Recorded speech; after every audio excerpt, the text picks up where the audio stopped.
Starting with our Week 10 NFL IDP must-starts, we are circling back to a solid safety that worked out really well last time. So let's talk about the Rams safety/slot guy, Quentin Lake. But before we do, we have to mention the obvious.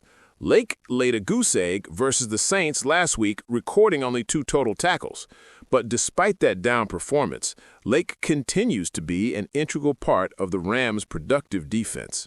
He is consistently playing 100% of the defensive snaps, splitting time between his roles. And of course, he's on a few more rosters now. But it wasn't enough of a spike from what we saw not to at least have a look. And don't forget the ball production before he laid a goose egg.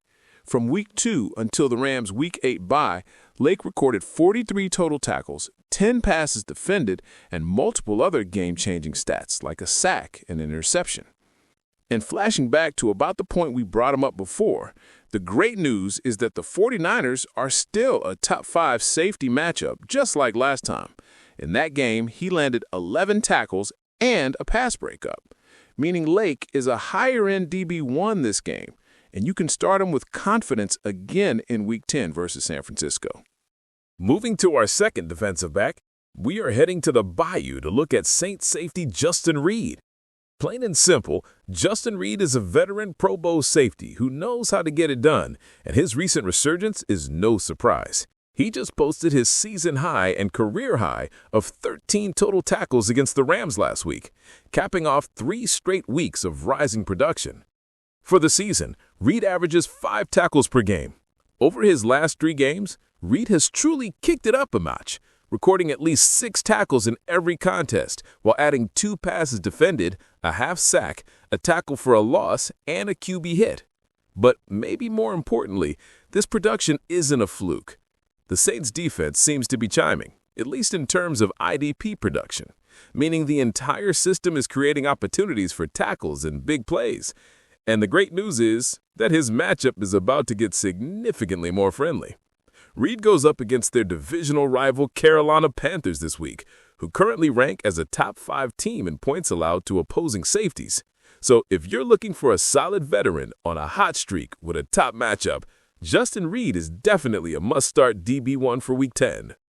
And finally, completing our list of 3 solid defensive back must-starts, we head to Cleveland to lock in safety Grant Delpit. Delpit is an IDP manager's dream, and he normally gives us a solid tackle floor and big play upside.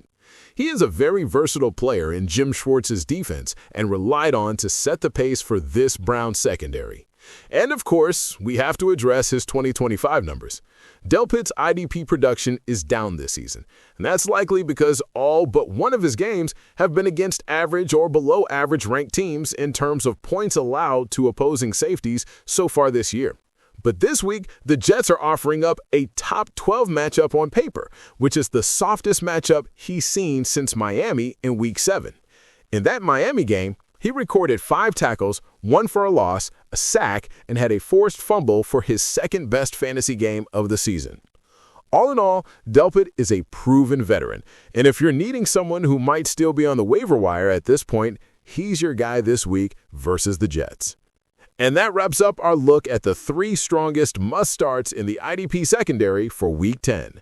If this analysis helped you set your fantasy football IDP lineups, please hit that like button and be sure to subscribe for more Week 10 NFL IDP advice. Thanks for watching and good luck in your matchups this weekend. They doubted us every step of the way, but we knew what we were capable of.